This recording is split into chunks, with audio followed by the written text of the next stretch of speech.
우리가 이제 사경의 셋째 날을 맞이하게 되었습니다. 우리가 첫째 날은 인간의 무죄 상태에 대해서 우리가 함께 살펴보았고, 둘째 날 어제는 본성 상태에 대해서 살펴보았습니다. 인간의 사중 상태에 대한 이해 가운데 우리 무죄 상태와 본성 상태, 그리고 오늘 세 번째로는 은혜의 상태를 상고하고자 합니다. 그리고 이제 내일은 영혼의 상태를 이제 살펴볼 것입니다. 이거는 철저하게 개인의 구원에 관계된 관점에서 우리가 이 사중 상태를 보는 겁니다. 인간 본성의 사중 상태라고 하는 것입니다. 반면에 이것을 하나님의 나라라고 하는 큰 관점에서 볼 때는 창조, 타락, 구속, 완성이라고 하는 관점에서 이제 보게 됩니다. 그러니까 우리는 하나님의 나라라는 창조, 타락, 구속, 완성이라는 관점 속에 한 사람이 가지고 있는 인간 본성의 사중 상태를 이제 우리가 보게 됩니다. 그래서 우리는 인간 본성의 사중 상태와 함께 하나님 나라의 이 모습을 항상 연동하면서 살펴보아야 할 것입니다.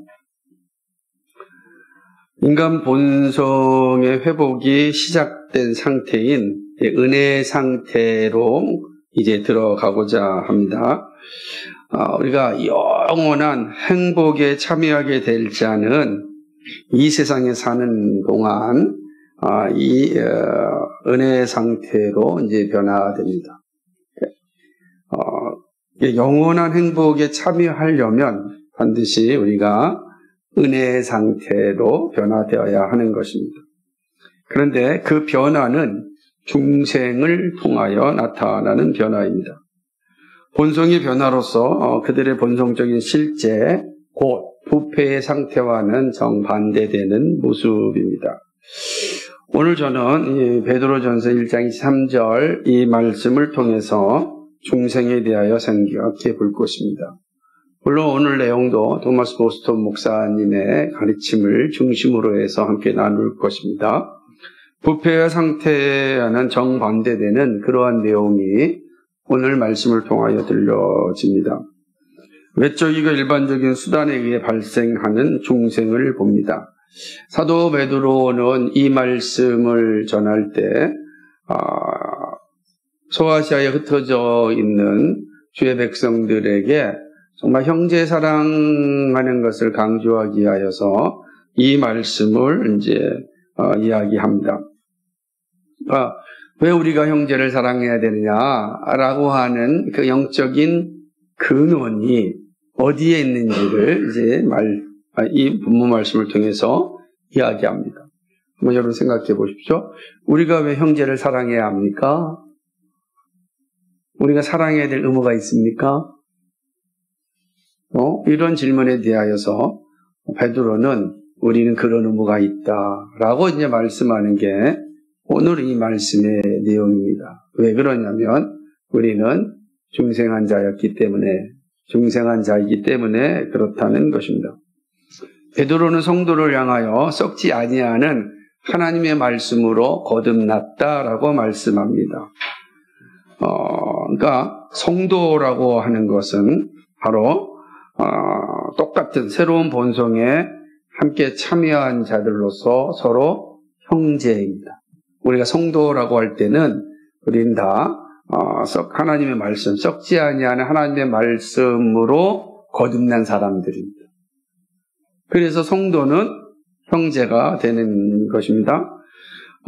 우리는 한때 다 죄인으로 태어났습니다. 그죠? 우리 무죄 상태에서 첫 사람이 끝났고, 그리고 이제 우리가 어제 살펴보았던 것처럼 아담으로부터 태어난 우리 모두는 다 죄악 가운데 태어났습니다. 그러면 우리가 이제 성도가 되려면 반드시 거듭나야 됩니다. 중생해야 우리는 거룩한 무리가 될 수가 있다라고 하는 것이죠. 우선 이 거듭남이라는 단어의 뜻을 한번 좀 생각해 보고자 합니다. 매우 간단한 단어인데요. 거듭남, 다시 태어나다라고 하는 그런 의미죠. 다시 태어나는 것입니다. 그럼 이 말은 잉태되어 다시 태어났다라고 하는 게 중생, 거듭남이라고 하는 단어의 의미입니다. 중생은 전인격적인 실제로 나타나는 어떤 초자연적인 변화입니다. 그러니까 자연적인 출생과 비교가 되는 겁니다. 그래서 이제 이 중생을 잘 이해하려면 자연적인 출생을 잘 이해하는 게 필요합니다.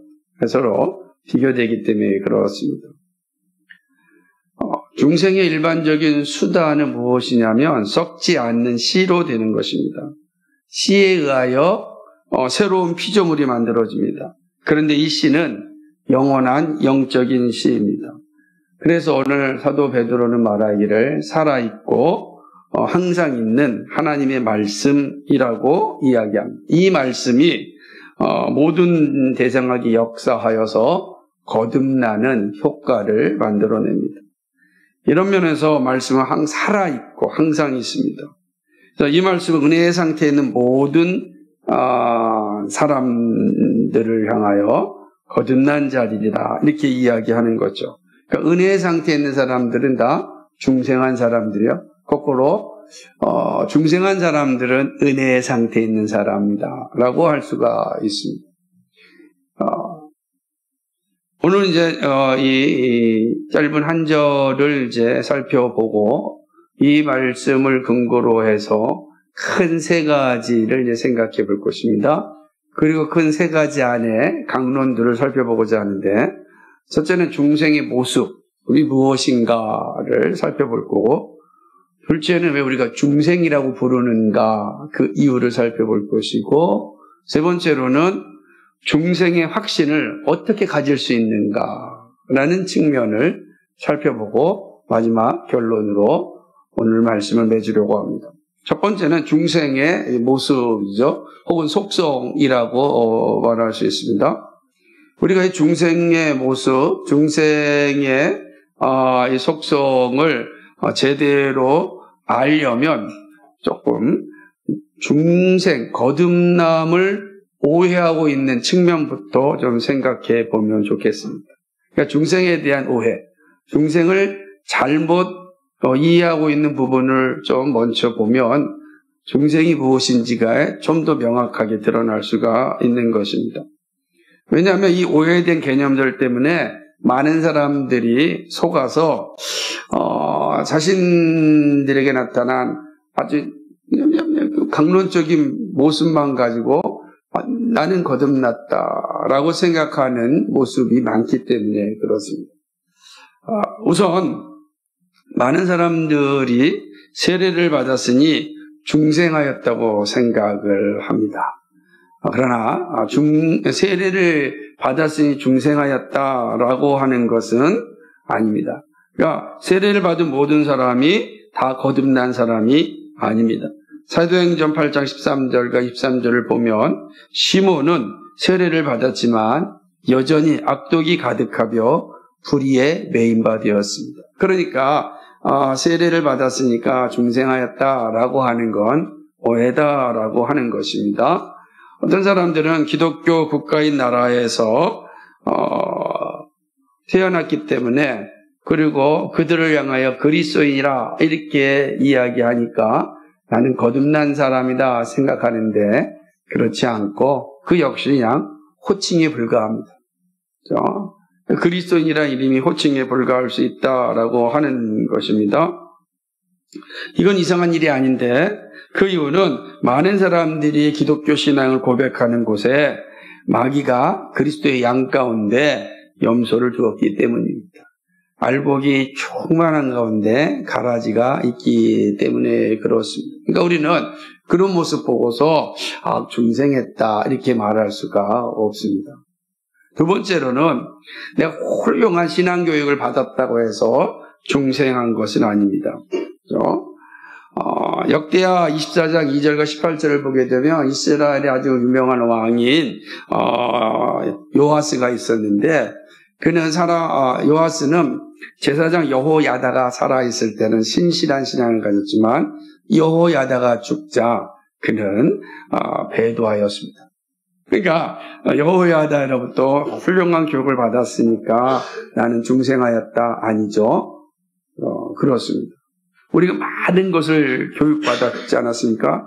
그래서 우리나라에 가장 문제된 게 하는 게 뭐냐면 한때 유행하고 지금 안 죽었지만 각 교회마다 제자훈련 코스가 있고 또 대학이 있었습니다. 성경 대학이 있습니다. 그래서 이런 코스를 다 밟으면 중생하였다 하는 착각을 할 수 있습니다. 그러지 않습니다. 그런 교육을 다 받았다고 해서 중생하였다라고 말할 수 없습니다. 또 세 번째로는 방탕한 삶에서 돌아서서 예절 바른 또 절제의 삶으로 변화되었으니까 중생하였다라고 생각할 수 있는데 그렇지 않습니다. 그 변화는 구원의 변화에 미치지 못합니다. 왜냐하면 이러한 삶의 변화는 하나님의 은혜가 없이도 어느 정도 일어날 수 있습니다. 마침이 바리새인과 서기관의 의를 생각해 보면 알 수가 있습니다. 얼마나 그들은 정직하고 또 자기에 맞는 율법에 합당하게 살려고 얼마나 노력했습니까? 그 예수님도 그들의 의를 칭찬할 정도 아니었습니까? 그러나 그들이 거듭났다 말할 수 없습니다. 우리는 잘 생각해야 됩니다.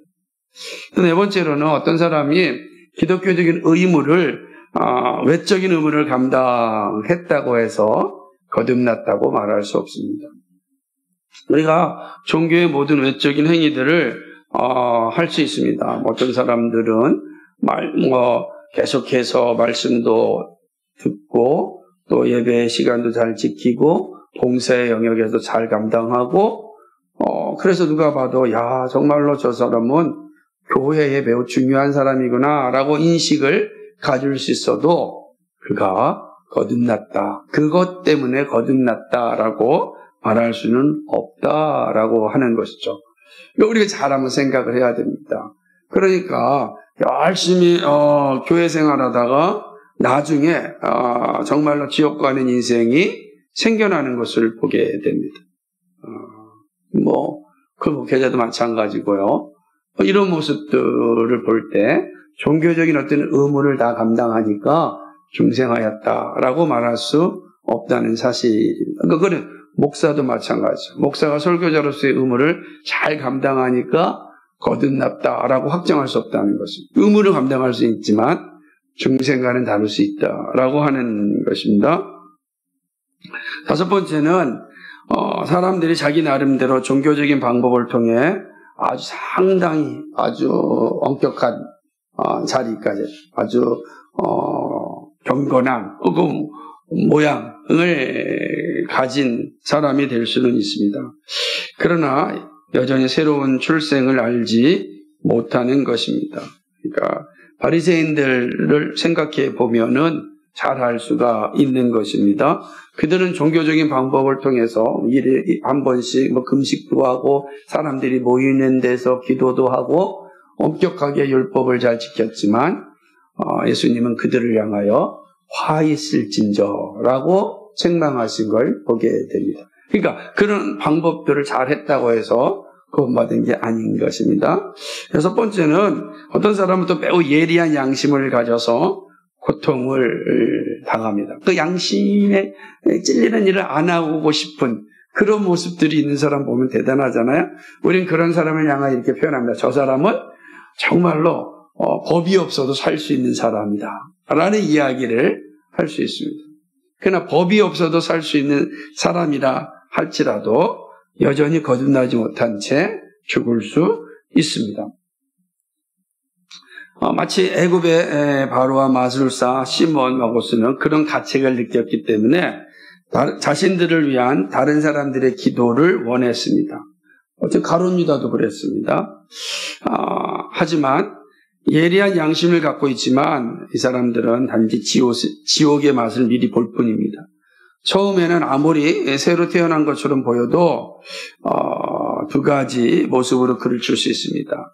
그러니까 한동안 예리한 양심의 가책을 느끼지만 그들은 구원에 대하여 신경 쓰지 않습니다. 그렇죠? 막 양심 있는 가책을 느끼지만 구원에 대해서는 신경 쓰지 않습니다. 그리고 그 가책은 바로 사라져서 이전처럼 더 열악하게 불경해지는 것을 보게 됩니다. 그러니까 이런 모습들이 나타나는 것이죠. 그래서 이런 사람들을 향하여 보스턴 목사님은 뭐라고 표현하냐면 그들은 깨닫는 은혜는 얻었지만 회심하는 은혜를 얻은 건 아닙니다. 그랬어요. 깨닫는 은혜는 얻었어요. 그러나 회심하는 은혜를 얻은 것 아니다라고 하는 거죠. 일곱 번째는 중생케 하는 은혜를 전혀 접하지 않은 영혼에 놀라운 감정의 변화가 있을 수 있습니다. 막 눈물도 흘리고 그래서 가장 많이 볼 수 있는 게 뭐냐면 수련회나 이런 데 가면 막 두 손을 들고 눈물을 흘리고 정말로 깊은 감동에 빠질 수 있습니다. 그러나 은혜가 없이도 이런 눈물은 얼마든지 흘릴 수 있습니다. 히브리서 12장 7절에 에서의 모습을 통하여서 보는데 그가 눈물을 흘리며 고하되 버림바가 되어 회개할 기회를 얻지 못하였느니라 라고 하는 것이죠. 그러니까 이런 모습들을 잘 생각해 보면 내가 그때 우리의 눈물이 왜 필요한데 마치 눈물이 흘렸으니까 내가 정말로 중생한 사람이다 라는 생각을 가질 수 있는데 그렇지 않다라고 하는 거죠. 일곱 가지의 내용을 한번 잘 생각해 보십시오. 나는 어떤가? 그렇죠. 자, 그렇다면 중생의 참된 모습은 무엇입니까? 이제 실제로 중생의 모습, 중생의 속성이 뭐냐? 첫 번째는요, 이 성향의 변화가 다가옵니다. 그러니까 중생한 사람들은 이 영혼의 속성들이 변화됩니다. 악한 속성들이 제거되고 그 자리에 정반대의 성향들이 들어옵니다. 우리는 이거를 옛사람을 벗어버리고 새 사람을 입은 것이다 라고 이야기하는 것입니다. 사람은 죄로 인해 영혼의 이성적인 기능 자체를 잃지 않았습니다. 그는 여전히 지각을 가지고 있고 지성을 가지고서 분별할 수 있는 능력을 가지고 있습니다. 여전히 의지를 가지고 있습니다. 하지만 그 지성은 어두워졌고 그 의지는 하나님의 뜻과 정반대의 의지를 지니게 되었습니다. 그러니까 중생은 새로운 본질이 지어지는 것이 아니라 새로운 성향이 주어져 변화됩니다. 그러니까 우리가 완전히 새로운 성향이 우리 안에 주어져서 우리의 속성들이 변화되는 겁니다. 이게 중생이다라고 하는 거죠. 그러면 옛사람의 삶의 자리가 아니라 새 사람의 삶의 자리로 나아가는 성향을 이제 가지게 되는 것입니다. 두 번째로 이 중생은요, 초자연적인 변화입니다. 단지 자연적인 변화만을 가져오는 것이 아니라 초자연적인 변화입니다. 왜 그러냐면 거듭나는 자는 성령으로 태어납니다. 그죠? 어떤 변화는 본성의 힘에 의해서도 가능합니다. 그죠? 그러니까 본성은 성령의 일반적 영향에 의해 매우 고치될 수 있습니다. 일반종의 관점에서도 그는 막 고치될 수가 있는 것입니다. 마치 사울왕처럼 크게 변화될 수도 있습니다. 그렇다고 해서 그것이 새 사람으로의 변화가 아닙니다. 그래서 우리가 잘 이해하셔야 됩니다. 하지만 중생에 있어서는 본성 그 자체가 변화하며 우리는 신성한 본성에 참여하게 됩니다. 그러므로 이 변화는 초자연적인 변화여만 합니다. 그러니까 완전히 초자연적인 변화가 우리 안에서 일어납니다. 이게 중생입니다. 중생은 이러한 성향들의 변화와 그리고 초자연적인 변화를 가져옵니다. 그래서 세 번째 중생은 하나님의 모양으로 변화되는 것입니다. 우리가 거울을 보는 것 같이 주의 영광을 보며 그와 같은 형상으로 변화합니다. 고린도후서 3장 18절. 하나님의 형상으로 변화되는 것이죠. 사람은 그의 본성적인 상태에 있어서는 마치 자녀가 그 아비를 담듯 마귀를 닮습니다. 우리 본성의 상태에서는 마귀를 닮아가지고 마귀의 속성을 따라 살아가는 것입니다. 그러나 이 중생의 성령의 놀라운 역사가 임하면 사탄의 형상은 지워지고 하나님의 형상이 회복됩니다. 따라서 중생을 통해 그리스도가 우리 안에 형성되었다라고 말할 수가 있는 거죠. 갈라디아 4장 19절의 말씀처럼요. 우리가 완전 하나님의 신성에 참여하는 자가 되는 것입니다. 네 번째로 중생은요, 전반적인 전인적인 변화입니다.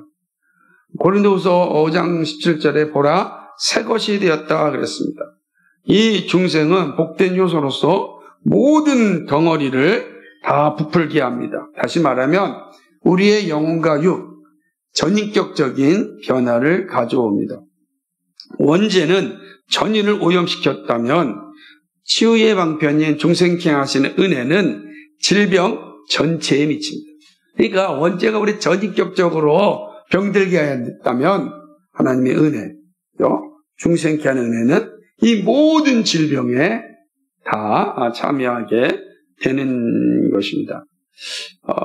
그래서 은혜로운 변화는 철저한 변화로서 마음과 삶, 우리의 전익적인 걸 다 변화시킵니다. 이게 중생이다라고 하는 거죠. 다섯 번째, 중생은 사람의 모든 부분이 다 새롭게 되지만 각 부분이 완벽하게 새롭게 되는 것은 아닙니다. 마치 갓난아이가 사람의 모든 지체를 다 지니고 있지만 그 중에 완전한 성장에 이른 것은 하나도 없이 중생 역시 모든 부분에서 전부 새롭게 되지만 거룩함에 있어서 계속 성장해야 합니다. 우리는 거듭났기 때문에 완전히 거룩한 존재가 됐다는 것이 아니라 우리는 칭의로 의롭게 되어 중생하였습니다. 새로운 생명이 우리에게 생겨났습니다. 그리고 이제는 새로운 생명은 우리로 하여금 거룩한 자리로 나아가게 합니다. 중생은 반드시 거룩한 자리로 가게 합니다. 그래서 베드로전서 2장 2절에 있는 것처럼 갓난 아이들같이 순전하고 신령한 젖을 사모하라. 이는 그로 말미암아 너희로 구원에 이르도록 자라게 하려 합니다. 아멘. 그렇습니다. 구원에 이르도록 자라게 하는데 우리에게 필요한 게 뭐죠? 갓난 아이들같이 신령한 젖, 하나님의 말씀을 사모해야 합니다. 이게 되게 중요한 거죠. 그러니까 중생했으니까 우리가 완전한 존재가 되는 게 아니고 중생했으나 완벽하지만 그러나 우리는 거룩함에 의하여 자라야 한다라고 하는 것이죠. 여섯 번째로 이게 되게 중요합니다. 중생은 영구적인 변화이기 때문에 결코 전적으로 소멸되지 않습니다. 우리가 거듭난 사람은 결코 그 거듭남이 사라지지 않습니다. 왜 그러냐면 오늘 말씀에 뭐라고 표현하고 있는지 한번 보세요. 정말 중요한 건데 베드로전서 1장 5절에 다시 한번 보십시다. 뭐라고 하십니까? 다시 읽겠습니다. 자, 읽겠습니다. 23절 시작. 너희가 거듭난 것은 썩어질 시로 된 것이 아니요 썩지 아니할 시로 된 것이니 살아있고 항상 있는 하나님의 말씀으로 되었느니라. 아멘. 놀랍지 않아요? 거듭난 것은 썩어질 시로 된 것이 아니라 썩지 아니할 시로 된 것이니 살아있고 항상 있는 하나님의 말씀으로 되었느니라. 그렇습니다. 그 씨에 의해 형성되는 피조물도 마찬가지입니다. 그래서 요한일서 3장 9절에 하나님께로부터 난 자마다 하나님의 씨가 그 속에 거함이라 그랬습니다. 그래서 이 사실이 중요하죠. 그러니까 중세 거듭남은 소멸되지 않아요. 그래서 우리가 거듭났다고 한다면 우리의 거듭남은 결코 소멸되지 않아요. 왜죠? 거듭남이 항상 살아있는 그 말씀, 썩지 않는 그 씨로 우리가 거듭났기 때문입니다. 그러니까 이 씨가 사라지지 않는데 어떻게 거듭남이 사라지겠습니까?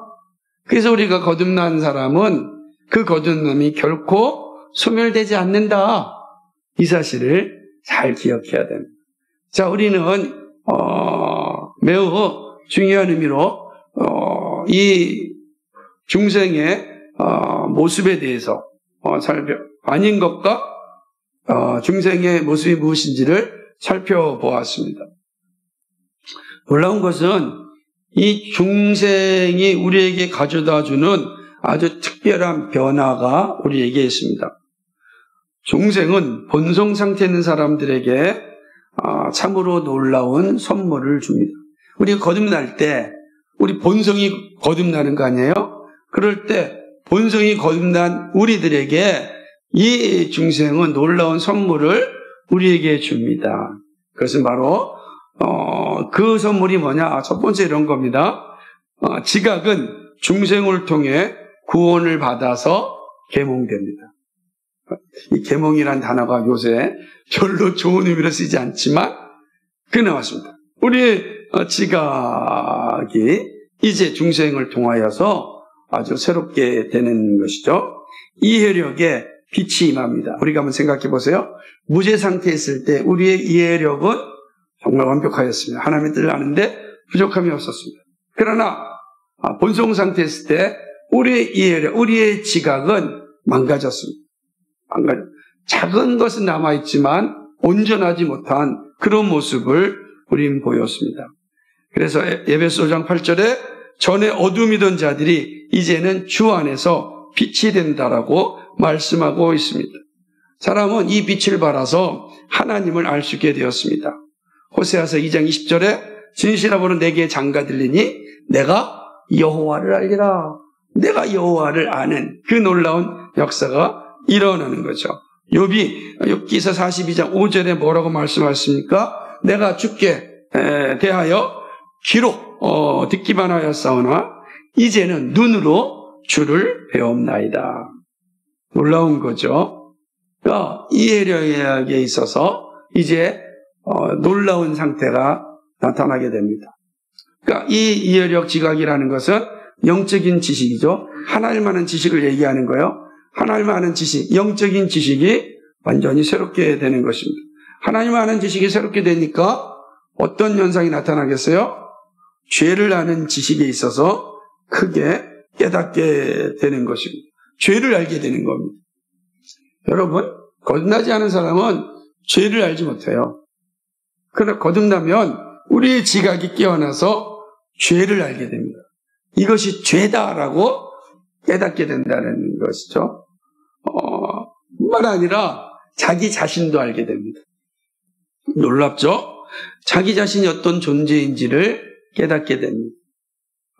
내가 하나님의 형상이었는데 죄로 말미암아 그 형상이 깨어졌고 그래 다시 그리스도의 은혜로 말미암아 내가 새롭게 되었다라고 하는 이 놀라운 자각이, 깨달음이, 자의식이 회복되어지는 것입니다. 그러므로 이 지각의 놀라운 변화는 비로소 내 내면을 내가 볼 수 있는 은혜를 갖게 됩니다. 자, 우리가 죄가 들어와서 나타난 것 가운데 하나가 바로 자아의 분열이라고 하지 않았습니까? 그런데 이 거듭남은 비로소 내 안을 내가 볼 수 있는 능력을 허락하여 주는 것입니다. 그리고 마침내 예수 그리스도에 대한 온전한 깨달음의 자리에 이르게 되는 것입니다. 고린도전서 1장 23절 24절에 우리는 십자가에 못 박힌 그리스도를 전하니 유대인에게는 꺼리끼는 것이요 이방인에게는 미련한 것이로되 오직 부르심을 받은 자들에게는 유대인이나 헬라인이나 그리스도는 하나님의 능력이요 하나님의 지혜니라. 아멘. 이런 지각이 생긴다는 거예요. 사람들에게는 미련하게 보인 예수 그리스도가 나에게는 하나님의 능력이요 하나님의 지혜로 알게 되는 거예요. 중생한 사람들. 그렇죠? 이 지각에 대한 변화가 일어나는 것입니다. 그래서 구원하는 빛은 그 영혼이 단순히 의견을 넘어서 그리스도와 그분의 뛰어나심을 알도록 인도하시는 것입니다. 그렇죠? 이 거듭남으로 말미암아 우리의 지각, 이해력의 빛은 그리스도를 더 충만하게 알고 그리스도를 더욱더 가까이 하게 하는 것입니다. 그래서 중상케 하는 은혜는 세상의 헛됨을 알도록 교육을 받고 동시에 나로 하여금 영적인 세계로 인도하여 주는 것입니다. 은혜의 세계로 가게 하는 것이죠. 그러니까 요약하자면 이런 것입니다. 중생을 하면 그의 지각에 빛을 받아 영적인 것들을 알게 된다라고 하는 거예요. 비로소 이제 영적인 세계를 알게 되는 거예요. 여러분들이 영적인 세계를 알게 되지 않았습니까? 왜 그렇습니까? 거듭난 자이기 때문에 그렇습니다. 거듭난 자는 영적인 세계를 알게 됩니다. 이게 놀라운 거죠.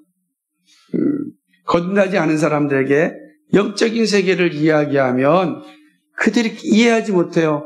깨닫지도 못해요. 불편해합니다. 그렇죠? 왜요? 지각이 깨어나지 못했으니까 그렇습니다. 어떤 사람이 수학을 가르칠 때 수학의 원리를 딱 깨달으면 그 다음부터 착착착착착 문제들이 해결되는데 수학의 원리를 깨닫지 못하면 들어가지도 못하고 나오지도 못하고 그냥 숫자 속에서 방황하다 끝나요. 그래서 결국 수포자가 되는 그런 일들이 많이 있습니다. 마찬가지입니다. 우리가 영적인 지각이 거듭나지 아니하면 우리는 영적인 세계를 알 수도 없어요.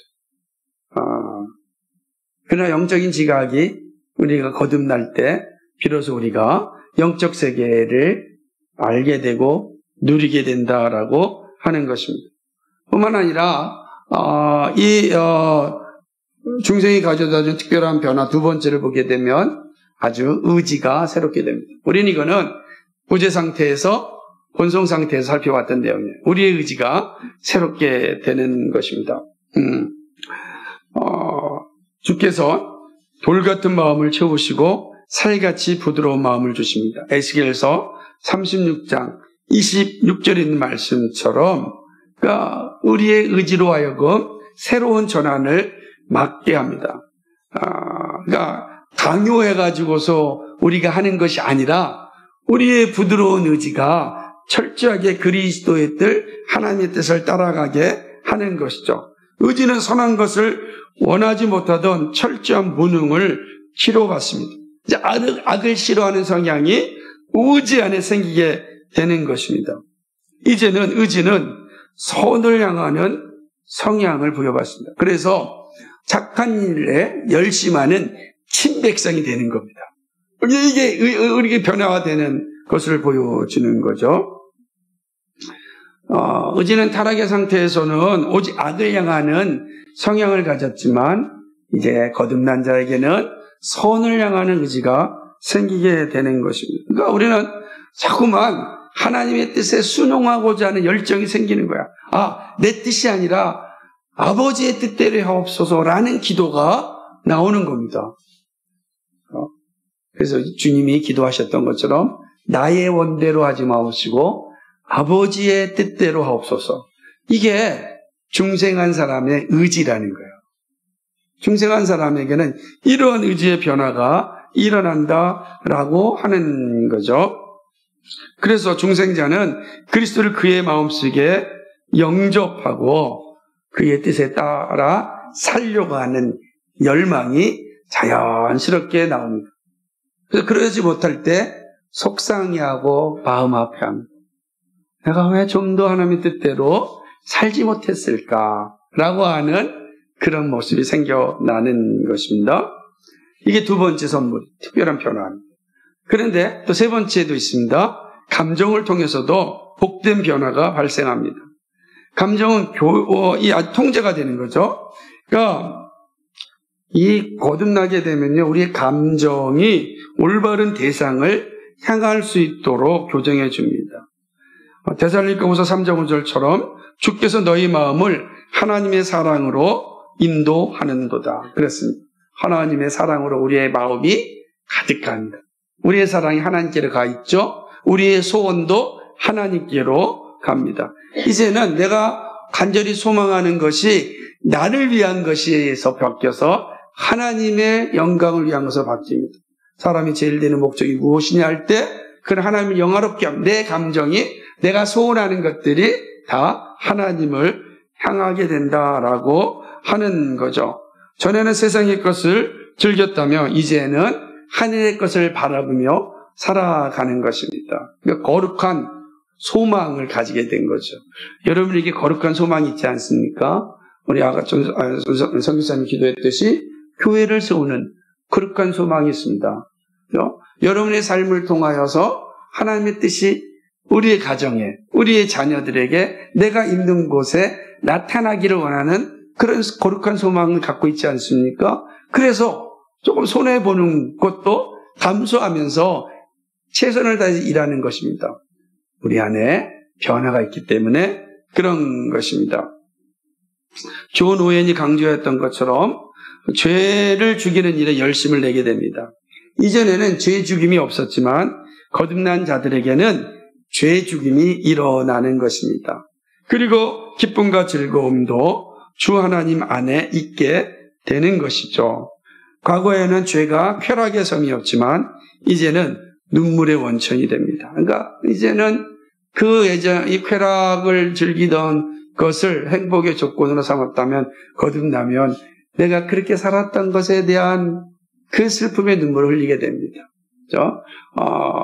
그래서 예수님을 늦게 영접한 분들이 흘리는 눈물 가운데 하나가 무엇이냐면 내가 좀 더 일찍 예수를 만났다고 한다면 하나님의 영광을 위하여 좀 더 아름답게 살았을 것을, 그러하지 못한 그런 안타까움에 대해서 흘리는 눈물을 자주 봅니다. 아마 여러분도 그러한 경험들을 아마 하셨으리라 생각을 합니다. 그리고 이제는 우리의 감정들이 그냥 육적인 것에 머무르지 않고 다 절제합니다. 그래서 너무 과도한 슬픔에도 빠지지 않고 그렇다고 메마른 이런 심정에도 빠지지 않고 우리의 감정이 잘 절제돼요. 어떤 상황에서도 그 절제를 잃어버리지 않는 것이 중생한 자들에게 나타나는 모습이다라고 하는 것이죠. 중생한 사람은 예수 그리스도가 주님이기 때문에 사랑하며 다른 모든 사람들과 사물들도 예수님 때문에 사랑합니다. 그러니까 우리가 사랑하는 모든 근거가 어디냐면 예수님이 나를 사랑하셨다. 내가 예수님을 사랑해서 그 사랑으로 내 주위도 사랑하는 겁니다. 내 주변도 사랑하는 겁니다. 그래 사랑이 오래가는 거예요. 여러분의 자녀를 사랑할 때 인간적인 모습으로 우리의 모성애나 부성애나 이거로 사랑할 수 있지만 그러나 정말 온 마음을 다하여서 사랑하는, 변함없이 사랑하는 건 예수님의 사랑이 내 안에 가득할 때 더 충만하게 나타나는 것입니다. 이게 이제 세 번째 우리가 중생을 통해서는 변화입니다. 네 번째는 양심이 새롭게 됩니다. 중생을 통해 새로운 빛이 영혼 안에 자리를 잡을 때 비로소 양심은 빛을 받아 깨닫게 되고 새로운 걸 알게 됩니다. 이전에는 사람의 품 안에서 잠을 자고 있던 양심이 깨어나서 영혼 전체의 목소리가 됩니다. 정말 놀라운 거죠. 그러니까 양심은 이제 하나님의 주권적인 이 권한을 추구하며 항상 그 마음이 주님께로 갑니다. 내 양심의 주인은 주님이시다라고 하는 거죠. 그러니까 내 양심의 주인이 내가 아니라 내 양심의 주인이 하나님이시다. 그래서 내 양심을 하나님께 맡기는 겁니다. 만약에 내 양심의 주인이 나라고 한다면 내 양심은 늘 바뀔 겁니다. 그죠? 상황과 환경과 욕심에 따라. 그러나 내 양심이 그리스도에게 있기 때문에 그리스도의 뜻대로 내 양심이 늘 작동하는 것이죠. 하나님을 경외하는 마음으로 가득 채웠기 때문에 이제 양심에 있어서 세상을, 사람을 두려워하지 않습니다. 놀라운 겁니다. 이 양심이 정말 주권적인 하나님의 손에 딱 붙잡혀 있다면 우리는 세상을 두려워하지 않습니다. 이게 중요합니다. 이게 중생한 자에게 나타나는 특별한 또 선물 가운데 하나입니다. 다섯 번째는 놀라운 변화가 기억도 회복이 됩니다. 그러니까 우리가 본성 상태에 있을 때 우리의 기억이라는 건 늘 이 세상 것을 향한 기억으로 가득 찹니다.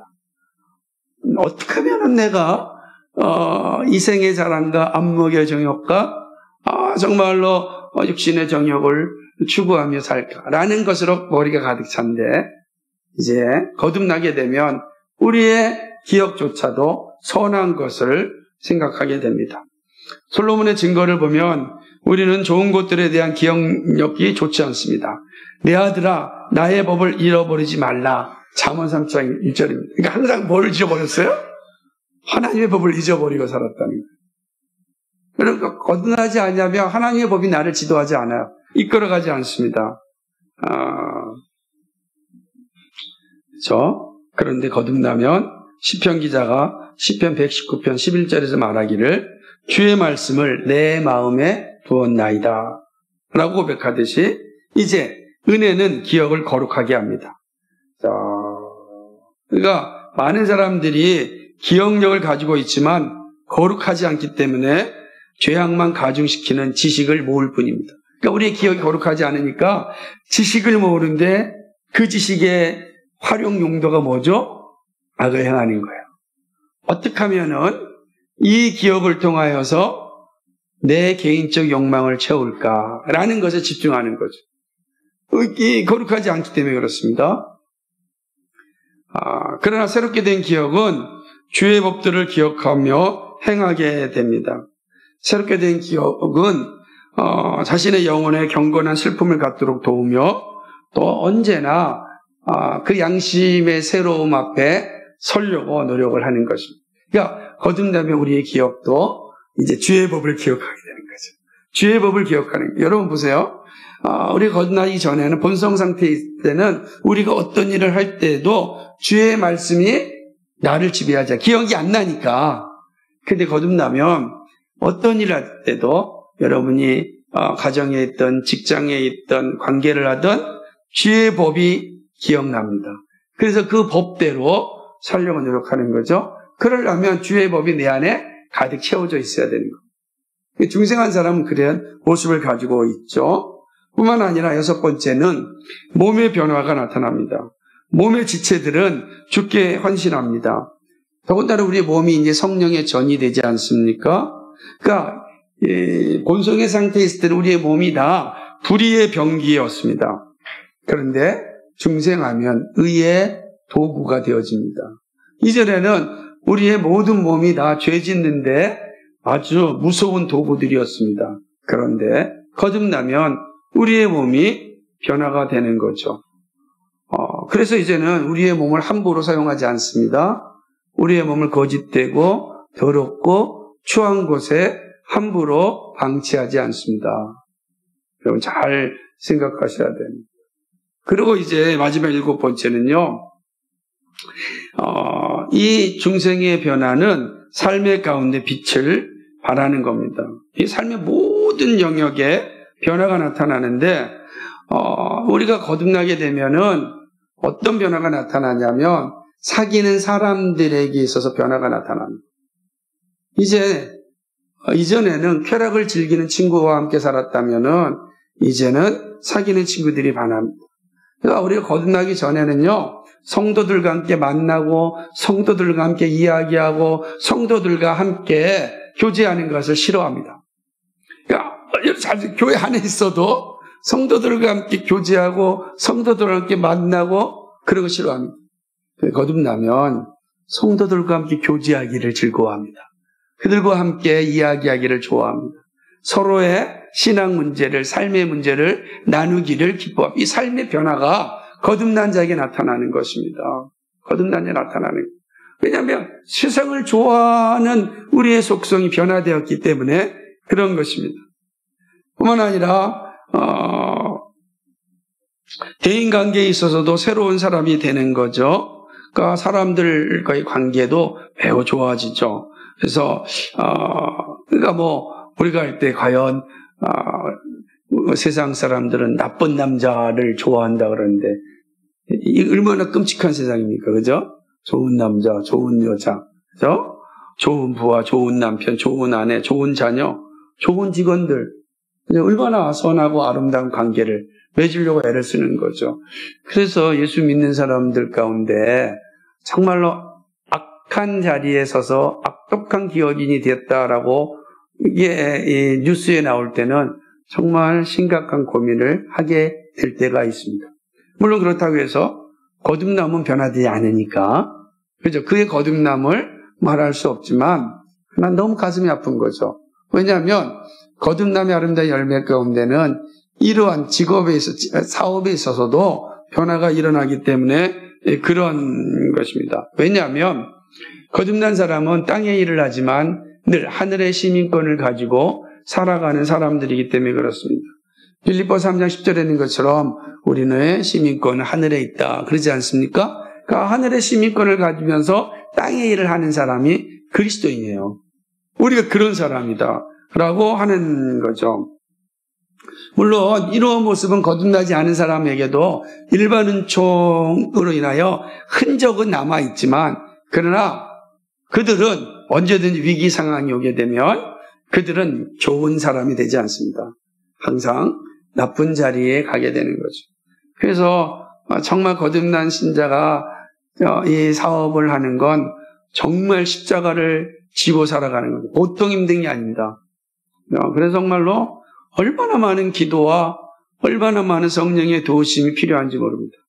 그걸 우리가 볼 수가 있는 것이죠. 그리고 이런 사람들은 오로지 자기만을 위해 사는 것이 아니라 하나님 나라의 확장에 관심을 갖습니다. 내가 열심히 공부하는 이유가 하나님 나라의 확장이에요. 내가 직장 생활하는 이유가 하나님 나라의 확장입니다. 그 하나님 나라의 확장의 시작이 어디죠? 교회를 세움이죠. 이것이 거듭난 사람들에게 나타나는 삶의 변화라고 하는 것이죠. 그렇기 때문에 이런 마음을 가졌으니까 죄악 가운데 살아가는 사람들을 볼 때 마음이 아픕니다. 아직도 이 죄악 속에 살아가는 사람들을 보면 속이 쓰립니다. 너무 고통스러운 거죠. 왜냐하면 내가 가진 이 기쁨과 즐거움을 누리지 못하니까. 그래서 날마다 눈물로 기도합니다. 하나님, 내 사랑하는 사람들, 육신적으로 사랑하는 사람들의 영혼을 하나님 구원하여 주옵소서. 거듭난 사람은 기도하는 사람입니다. 분명히 그리 됐습니다. 왜냐하면 이 거듭난 사람은 은혜의 방편들을 사용하기를 즐거워하면서 정말 그것을 자신의 욕망을 채우는 것이 아니라 하나님 나라의 순례자로서 사용하는 것입니다. 그렇게 사용하고 그렇게 하기 때문에 나타나는 것이죠. 이런 사람들은 그러니 기도하지 않고는 사실은 살 수가 없습니다. 당연하죠. 거듭난 사람이 기도하는 것은요, 너무 자연스러운 것입니다. 그죠? 마치 배고프면 자연스럽게 먹을 것을 찾듯이 거듭난 사람은 기도가 그의 자연스러운 모습입니다. 그죠? 그러니 기도하기 때문에 그는 교회를 세우고 헌신하는 삶에 있어서 미신적이거나 자기 욕망적이거나 그러지 않아요. 형식적이지 않습니다. 정말로 살아있는 헌신이 되는 거죠. 정말로 이 헌신이 기뻐하고 즐거워하고 감사함으로 나타나는 거예요. 그래서 그들은 예배하는 걸 너무나도 소망하고 기뻐합니다. 왜냐하면 그 예배함을 통하여서 내가 살아있음을 확인하기 때문에 그런 것입니다. 자, 그래서 그리스도 안에서 항상 하나님과 교통하기를 힘써 구하는 사람들은 이게 바로 거듭난 사람들에게 나타나는 모습들입니다. 그러니까 우리의 모습은 어떤지 한번 생각해 보시기 바랍니다. 이렇게 중생에 의하여 나타난 변화를 살펴보았습니다. 여러분의 모습에서 이러한 변화가 있습니까? 한번 나는 어떤가 한번 이렇게 돌아와 보는 게 필요하다고 생각합니다. 자, 여기까지가 첫 번째 내용인 중생은 무엇인가, 중생의 모습은 무엇인가를 살펴보았습니다. 이제 큰 둘째로 왜 중생이라는 단어를 썼을까라고 하는 겁니다. 중생, 즉 다시 태어난다는 것이라고 부르는 이유가 무엇일까요? 왜 다시 태어난다는 이 말을 주님께서 사용하셨을까? 사람이 거듭나지 아니하면 이라고 하는 말씀을 하신 이유가 무엇인가라고 하는 것이죠. 그 이유는 자연적인 출생과 영적인 출생이 아주 특별한 점에서 비슷하기 때문에 우리가 이해하도록 이 말씀을 하신 겁니다. 첫 번째로 자연적인 출생은 신비한 일입니다. 그죠? 너무 신비하죠.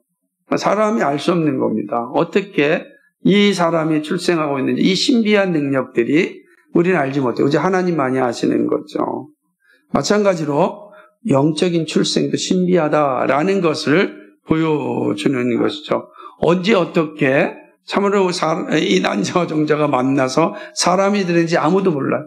그건 오직 하나님의 신비에 속한 것처럼 영적인 출생도 이런 신비에 속합니다. 요한복음 3장 8절에 바람이 불매 네가 소리는 들어도 어디서 와서 어디로 가는지 알지 못하나니 성령으로 난 사람도 다 그러하니라. 아멘. 그렇습니다. 어디서 와서 어디 가는지 모르죠. 성령의 역사는 체험됩니다. 하지만 그분이 역사하신 방법은 우리가 이해할 수 없는 신비입니다. 그러니까 변화가 된 건 알지만 어떻게 변화가 일어나는지 모르죠. 그래서 신비다라고 하는 겁니다. 두 번째로 자연적인 출생과 영적인 출생의 공통점은 이전에 없던 존재가 생겨난 것입니다. 중생은 아픈 사람을 치료하는 것이 아니라 죽은 자를 살리는 것이잖아요. 영적으로 죽은 자를 살리는 것. 이거는 죽음에서 생명으로 나타나는, 마치 아무것도 없던 존재에서 생명이 나오듯이 영적인 출생도 그렇습니다. 더군다나 여러분, 우리가 태어날 때 태어난 아이들이 무슨 능동적으로 행한 일이 있습니까? 아무것도 없잖아요. 그죠? 이처럼 하나님의 자녀 역시 중생할 때 아무 일도 하지 못합니다. 수동적이죠. 우리가 능동적으로 할 수 있는 게 아무리 없어요. 놀라운 거예요. 그러니까 자연적인 출생과 함께 영적인 출생을 볼 때 이런 모습이 있는 거죠. 그죠?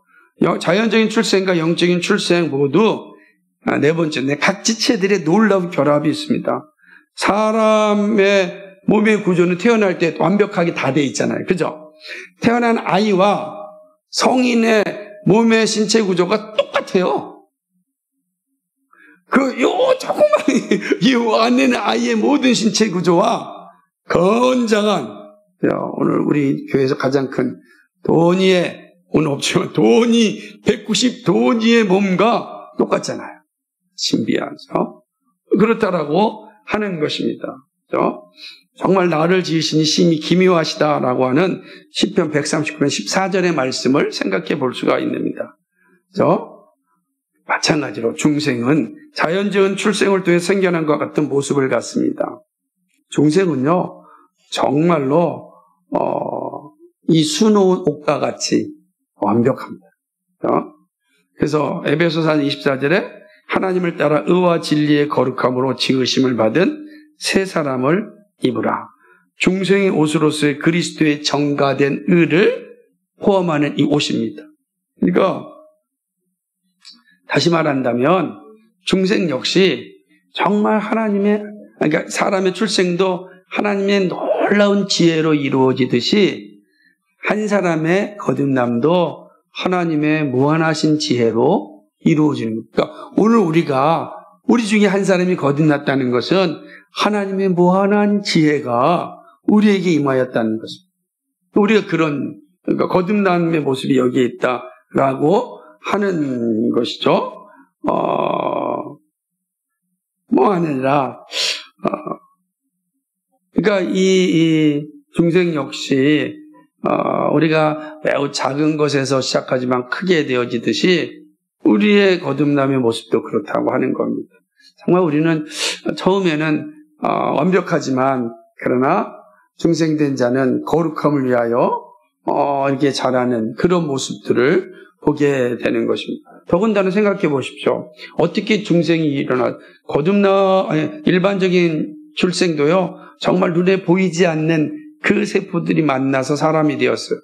놀라운 것은 중생하는 사람들도 어떻게 이루어지죠?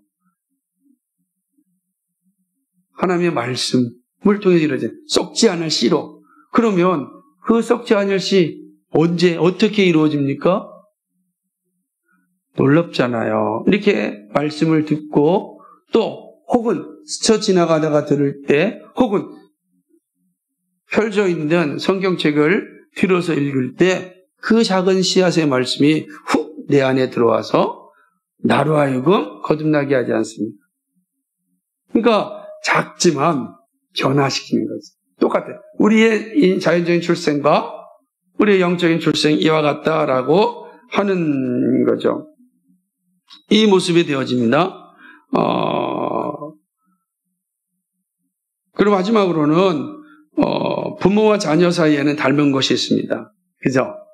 마찬가지로 중생한 자들은 신성한 성품에 참여하는 자가 되는 것입니다. 그죠?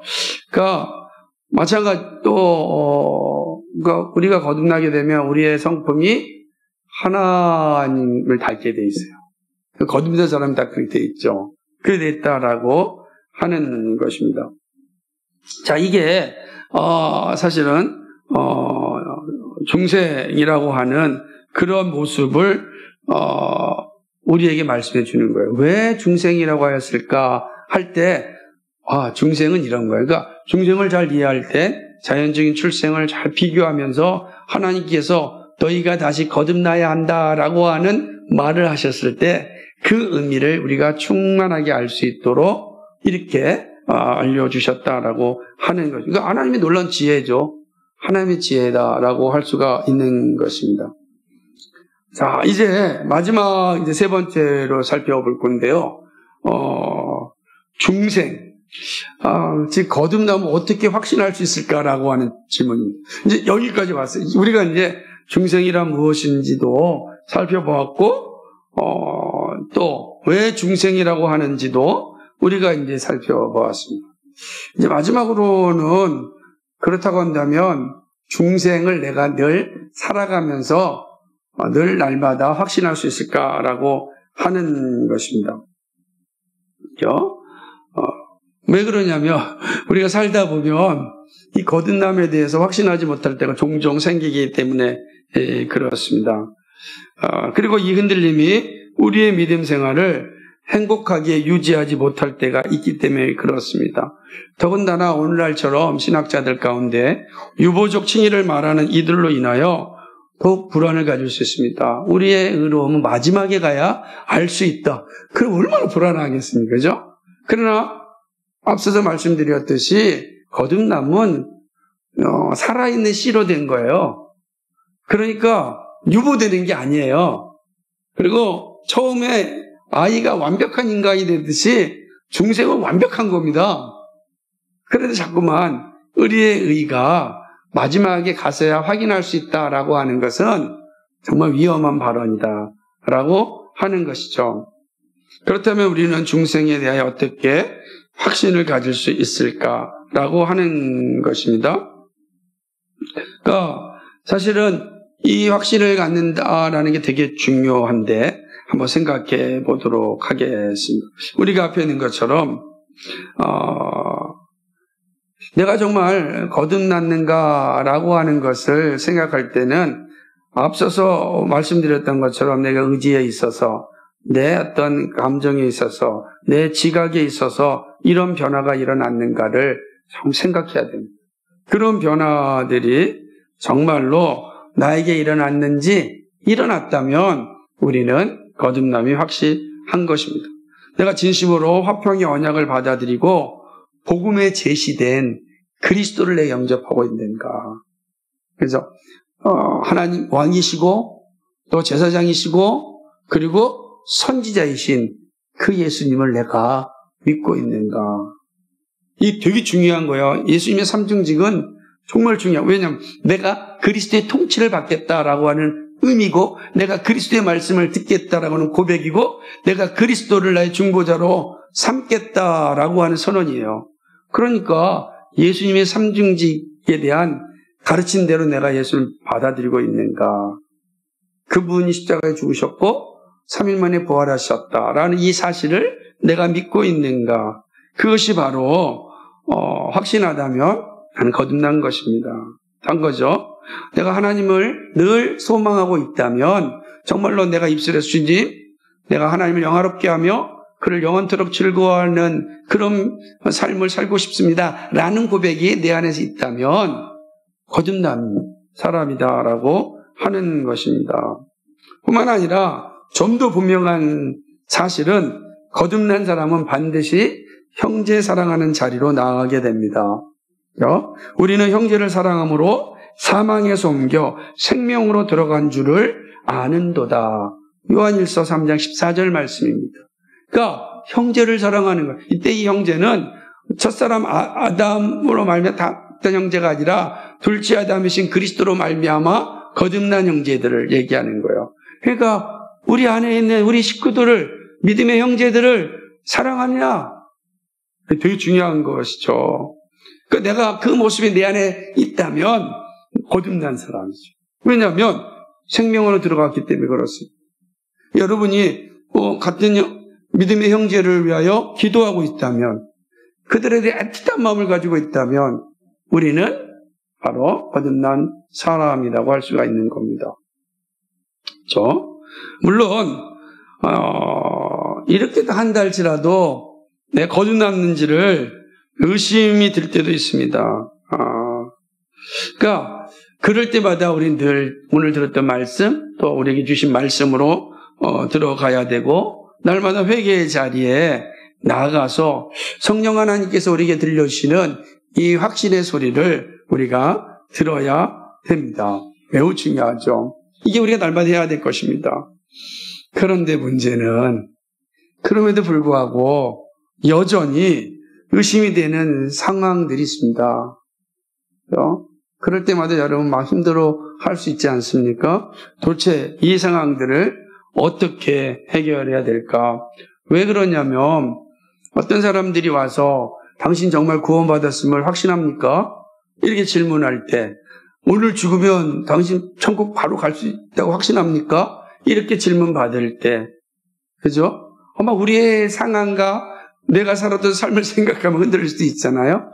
더군다나 어떤 사람들 와서 당신이 정말 언제 구원받았느냐? 라고 물어보면 내가 언제 받았지? 라고 이렇게 생각할 때가 있을 수 있습니다.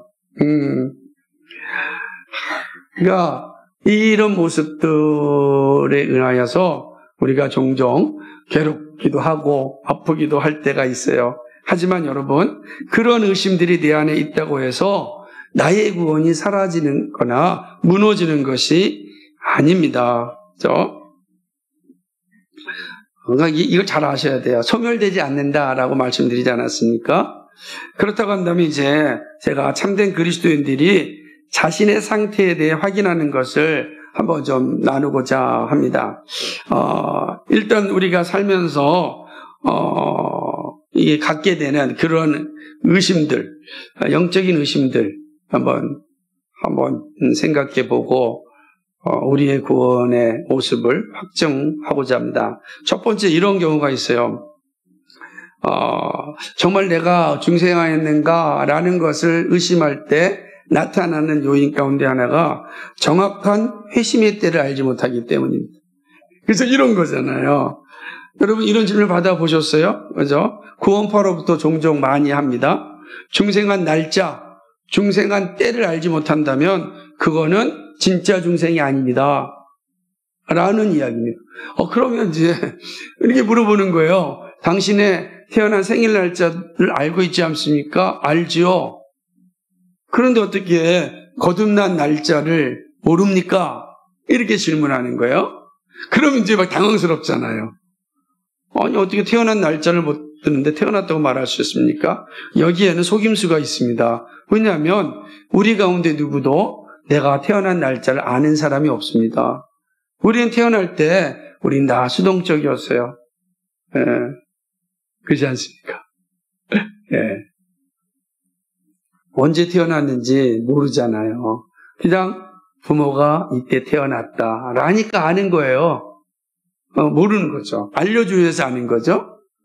동일합니다. 우리의 구원도 알려줌으로 알 수 있습니다. 내가 그때를 알지 못한다고 해서 내가 맞지 못해 거듭나지 못했다라고 말하는 것은 어리석은 것입니다. 예수님께 나와서 치유받았던 한 맹인의 고백을 우리 기억해야 됩니다. 너를 낫게 한 이는 누구냐라고 사람들이 물어봤습니다. 그러자 이 맹인이 뭐라고 대답했냐면, 저는 그가 누구인지 모르지만 한 가지 아는 것은 내가 맹인으로 있다가 지금은 보는 그것입니다. 내가 보는 게 중요한 거잖아요. 그죠? 이게 중요한 거예요. 지금 오늘 내가 보는 거예요. 내가 오늘 그리스도를 사랑하는 거예요. 그것이 내 때와 상관이 없어요. 왜냐하면 바람이 어디서 와서 어디로 가는지 몰라요. 그죠? 성령으로 난 사람도 이와 같다라고 하는 것이죠. 본다는 것 자체는 부정할 수 없는 사실이기 때문에 그렇습니다.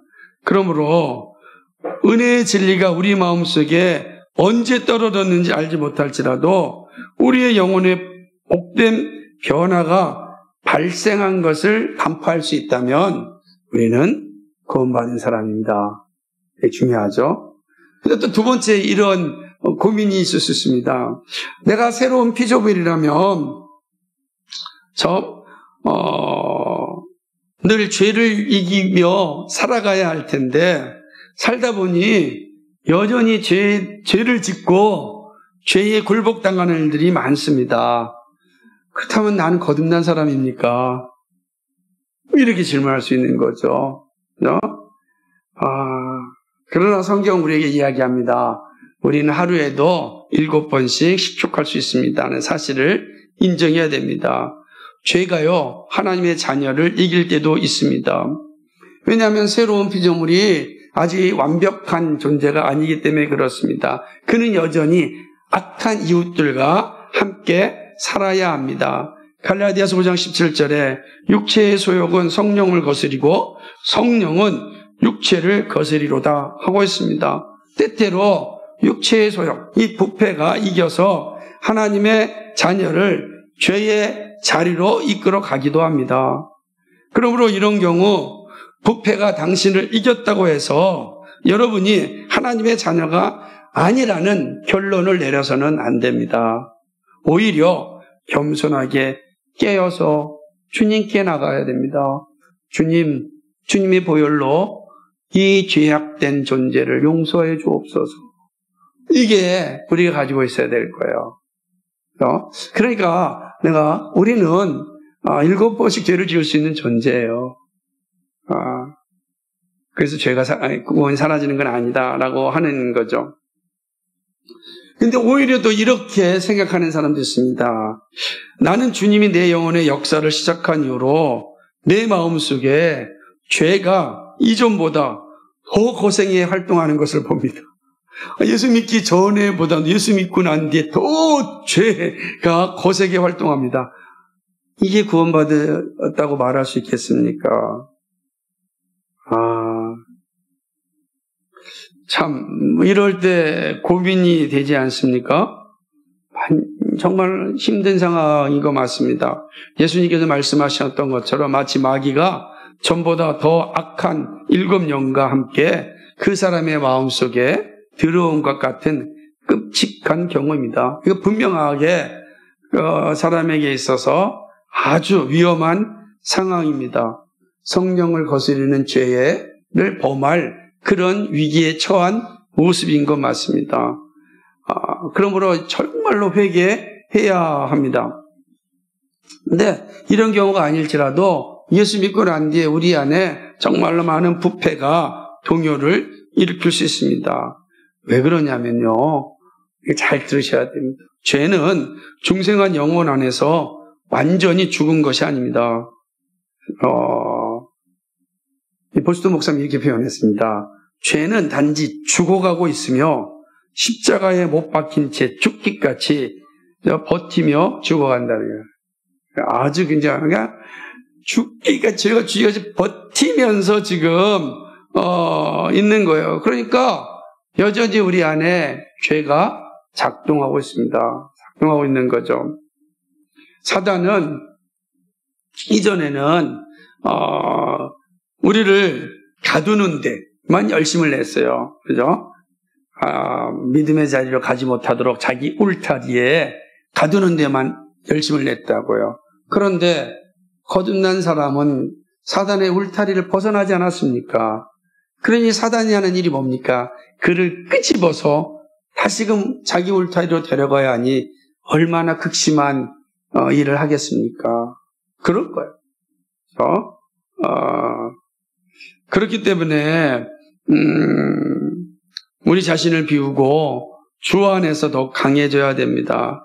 그래서 우리는 이런 상황들로 인하여서 절망하지 말고 그런 상황이 올 때 더욱더 주님께 그게 인식이 되어진다면 더욱더 그 소리를 듣는다면 야 너는 예수 믿는데 왜 그렇게 사냐라는 소리를 혹시 듣는다면 전시 바짝 차리고 하나님께서 지금 나한테 기회를 주시는 소리구나 라고 인식을 하고 빨리 회개의 자리로 가야 합니다. 우리가 그 소리를 듣지 아니하면 점점점 우리의 영혼이 굳어져서 더 이상 하나님의 말씀이 들어오지 못하게 됩니다. 그러면 성령을 거스리는 죄를 짓게 되는 것이죠. 그런 자리지 않도록 하나님께서 정말 우리에게 말씀을 주실 때 정신 바짝 차려야 됩니다.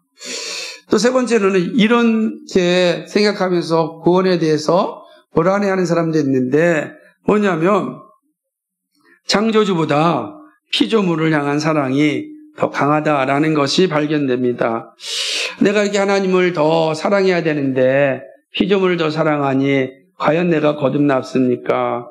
그죠? 정말 그렇습니다. 세상을 향한 사랑이 주도적이라고 한다면 그건 거듭나지 않은 사람이 분명합니다. 왜냐하면 요한일서 2장 15절에 보면 누구든지 세상을 사랑하면 아버지의 사랑이 그 안에 있지 아니하리라 그랬습니다. 그러니까 분명히 그런 거예요.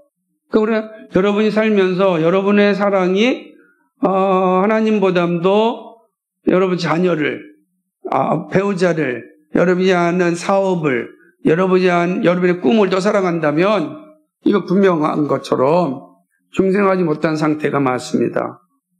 그렇죠? 그러니까 그리스도인들에게도 살다 보면 이러한 사랑이 나타나죠. 정말로 예수 믿는 사람이 맞아? 이렇게 저렇게 세상을 사랑할까? 그럴 때 보면 세상을 사랑하는 사람은 아버지의 사랑이 그 안에 있지 않다고 하였는데 그걸 생각하게 됩니다.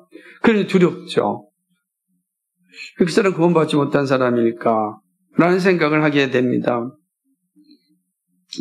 그런데요,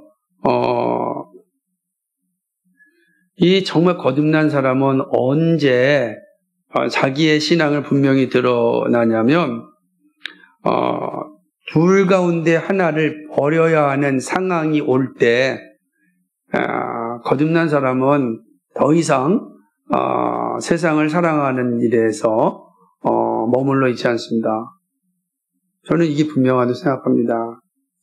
그래서 우리가 이제 둘 가운데 하나를 선택해야 되는 순간이 올 때 정말 거듭난 백성은 하나님을 선택하는 거죠. 그게 되게 중요하다라고 하는 것입니다.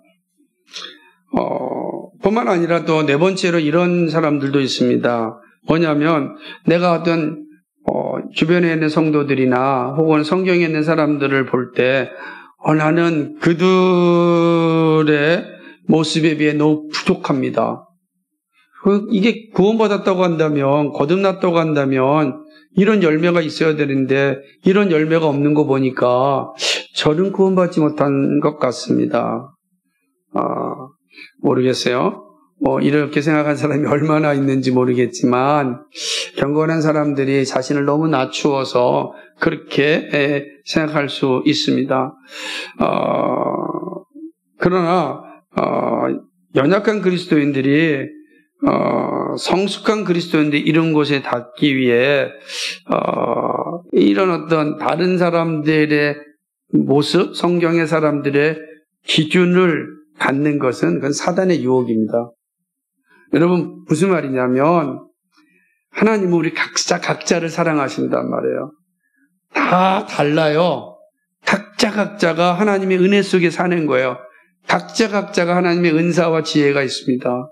그러므로 하나님은 그 우리 각자를 보시고 이야기하시지 비교하지 않아요. 하나님이 비교하지 않는다고요. 하나님 보실 때 아니 이 사람과 이 사람 비교하지 않는다고요. 우리의 부패한 본성이 자꾸만 비교하지 하나님은 나만 보신다. 그 나의 모습을 보시고 사랑하시고 기다리시고 인내하는 거예요. 그러니까 내가 다른 사람보다 못했다고 해서 구원에 거듭나지 않았다 이런 생각하지면 안 된다는 것입니다. 우리는 하나님 앞에 단독자로서 서서 살아가야 됩니다. 그게 하나님의 마음이에요. 모두가 다르기 때문에 그렇다는 것입니다. 다섯 번째로는 또 이런 사람, 저는 신앙생활 하는데 너무 많은 유혹을 받습니다. 아니 거듭났는데 왜 이렇게 유혹을 받죠? 이런 거 볼 때 거듭나지 않았다라고 결론할 수밖에 없지 않습니까? 근데 이런 생각들은 성경과 그리스도인의 경험에 비추면 사실은 무지에서 온 것입니다. 왜냐하면 성경을 보면 유혹받은 사람이 너무 많아요. 우리가 잘 알고 있는 욥은 어떻게 했습니까? 하나님을 저주하도록 유혹받았습니다. 욥기 1장 11절을 보면 그렇잖아요. 차라리 하나님을 저주하 그런 거 아니겠습니까? 그리스도 자신도 성전 꼭대기에서 뛰어내리라는 유혹을 받았습니다. 많은 하나님의 자녀들이 유혹을 받아서 또 유혹에 의해 공격을 받았을 뿐만 아니라 또 실제적으로는 아주 노골적인 유혹에 빠지기도 하였습니다. 여러분 잘 알다시피 베드로가 어땠습니까? 예수님 알지 못한다. 부인하지 않았습니까? 바울은 아주 악랄한 박해자였습니다. 그러니까 이런 모습들이 있어요. 그러니까 예수를 믿는다고 해서 내가 세상의 유혹을 받지 않는다고 생각하면 안 됩니다. 받을 수 있습니다. 받게 될 수도 있습니다. 그죠? 왜냐하면 사단의 불화살은 아주 끔찍한 일들을 발생시키기 때문에 그렇습니다. 그러니까 계속해서 사단은 우리에게 아주 첨단 무기로 우리를 유혹하여 넘어뜨리게 합니다. 우리가 하나 이기며 더 첨단 무기를 가져 또 무너뜨리려고 하고 왜요? 자기 울타리로 데려가기 위해서. 그러다 보면 우리가 질 수가 있죠. 그런데 여러분 사단이 계속해서 만드는 무기도 성령님께서 다 방어하십니다. 그게 약속이거든요. 그러므로 유혹을 받은 것이 거듭남을 의심할 필요가 없다라고 하는 것입니다. 마지막으로는요. 내 고통받고 있는 것이 혹시라도 내가 거듭나지 않았기 때문에 하나님께서 나에게 고통을 주는 게 아니냐라고 생각할 수 전혀 그러지 않습니다. 이 사실을 잘 기억해야 됩니다. 그렇죠? 누구라도 고난과 고통을 당할 수 있습니다. 그러나 그것이 거듭난과는 아무 상관이 없다. 그러니까 의심하지 말아야 돼요. 의심하지 말아야 돼요. 그러니까 종종 무슨 사건과 사고가 일어나면은 내가 혹 아직 거듭나지 못해서 혹 내가 이런 생각 갖지 마시라는 거예요. 누구에게나 고난과 고통과 아픔이 있을 수 있습니다. 하나님의 자녀들에게도. 그러므로 오늘 우리가 할 것은 주님께로 나아가는 일이에요. 주님께로. 이게 중요하다는 것이죠. 그러니까 우리가 여러 가지 질문에 대해서 답을 좀 생각해 보았습니다. 이제 말씀을 맺고자 합니다. 여러분 중생하지 않은 상태에서는 가장 선한 행위도 그냥 눈부신 죄악에 불과합니다. 그러므로 우리는 정말로 중생에 대한 확신을 가지고 살아야 할 것입니다. 여러분이 중생을 받았는지 확신할 수 있는 걸 항상 생각해야 됩니다. 여러분 중생이 없으니 믿음이 없습니다. 내가 믿음을 가졌다는 건 거듭났기 때문입니다. 분명하셔야 돼요. 내가 여러분 예수님 믿습니까? 주 예수님, 제가 예수님 믿습니까? 이 고백이 내 입술에 나왔다면 거듭났다는 증거입니다. 중생이 없는 사람의 행실은 죽은 행실입니다. 그래서 우리는 늘 우리가 하는 모든 행위 자체가 거룩한 것은 내가 거듭났기 때문에 그렇습니다. 여러분이 늘 하나님과 교통하고 있다면, 기도하고 있다면 그것은 중생하였다는 뜻입니다. 왜냐하면 거듭나지 않은 사람은 하나님과 교통을 누리지 없습니다. 천국에 들어갈 수 있는 유일한 자격은 중생입니다. 거듭나야 천국에 들어갈 수 있습니다. 천국에서 누리는 영원한 영광은 오직 거듭난 자만이 필요한 것입니다. 하나님 나라에서 우리를 받아들일 때 어떤 조건을 보시겠습니까? 천국에서 우리를 받아들일 때 조건이 뭐겠습니까? 여러분이 이 땅에서 누린 그 수없이 많은 업적이겠습니까? 그러지 않습니다. 중생입니다. 거듭남이 우리가 천국에서 우리를 받아들이는 이런 조건입니다. 거듭난 자는 그 누구든지 천국 백성이 되어지는 것입니다. 그러므로 중생하지 못한 자들은 모두 그리스도인이 아닙니다. 그리스도인은 모두 중생한 사람들입니다. 오늘 우리가 읽은 베드로전서 1장 13절 말씀은 씨앗이고 그것으로부터 새로운 피조물이 형성된다는 것을 알려주었습니다. 그러므로 여러분 말씀에 주의하고 그것이 여러분의 생명인 것처럼 즐거워하시기 바랍니다. 그렇죠? 오늘 여기 주의 말씀이 나를 살립니다라는 표현처럼 우리가 늘 말씀을 읽고 말씀을 듣고 말씀 가운데 거하기를 힘써야 됩니다. 말씀이 살아있는 양식이기 때문에 그렇습니다. 하나님은 이 말씀을 통하여 구원하는 자를 부르십니다. 그러므로 여러분이 구원을 위하여 기도하고 있는 자들에게 해야 될 일은 말씀을 전하는 것입니다. 말씀을 전하는 것입니다. 여러분의 남은 생애 가운데 정말 은혜의 방편들인 잘 사용하셔야 됩니다. 말씀과 그죠? 이 기도 그리고 보이는 말씀인 성례 이 일들에 충실하게 잘할 때 우리는 거듭난 백성으로 이 땅을 살아가게 되는 것입니다. 하나님의 말씀을 받을 때에 사람의 말로 받지 말고 진실함으로 하나님의 말씀을 받으셔야 됩니다. 그리고 말씀을 듣고 그것이 여러분에게 해당되는 것이 아닐지라도 여러분 늘 그거를 나에게 적용하고 그것이 나의 삶 속에 하나님께 나타나는 것으로 늘 받으셔야 됩니다. 이 말씀은 나랑 관계없는 것 같은데 그것이 아니라 모든 말씀이 나에게 주시는 겁니다. 나에게 저건 저 사람에게 필요한 거야 아니라 나에게 준 겁니다. 나의 삶이 어떤 모습일지 모르니까 늘 말씀에 대해서 인식을 해야 되는 것입니다. 항상 말씀으로 여러분의 길을 점검하십시오. 거울 속에 우리의 못생긴 얼굴이 그대로 보이는 것처럼 하나님의 말씀의 도움을 받아서 나의 부패한 상태를 바라보고 그 부패한 상태가 드러난다면 다시금 그리스도 앞으로 나가서 온전히 건강과 깨끗함을 얻는 일을 해야 됩니다. 그렇습니다. 여러분의 영혼은 여러분을 휘저어 구세주를 찾도록 만들 준비를 해야 합니다. 복음 안에서 여러분에게 제시된 예수 그리스도를 만날 수 있어야 되는 것입니다. 늘 그 말씀을 부여잡고 그 말씀이 나를 지배하고 그 말씀이 나를 이끌어갈 수 있도록 여러분을 늘 그 말씀 앞에 내어 놓아야 합니다. 여러분은 어떤 상황 가운데 있든지 제가 예수를 믿는다고 한다면 여러분 거듭난 사람입니다. 거듭난 사람임을 자부하십시오. 그거를 기억하십시오. 그리고 거듭난 사람으로서 자부심을 가지고 살아가야 하는 것입니다.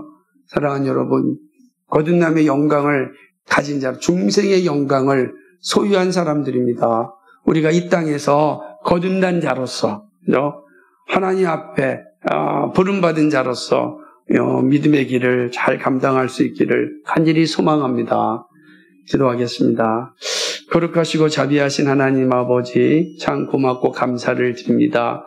복음 사경회를 통하여서 우리의 상태를 살펴보았습니다. 차례차례 살펴보면서 우리에게 주어진 모습이 무엇인지를 돌아보았습니다. 거룩하신 하나님, 간절히 소망하옵는 것은 은혜의 상태, 우리가 어떤 존재인지, 거듭난 우리가 어떤 존재인지를 기억하고 믿음으로 살아가는 저희들 될 수 있도록 인도하여 주옵소서. 끝까지 주의 말씀을 붙잡고 참으로 거듭난 자로서 주를 영화롭게 하는 우리의 남은 생애가 되게 하여 주옵소서.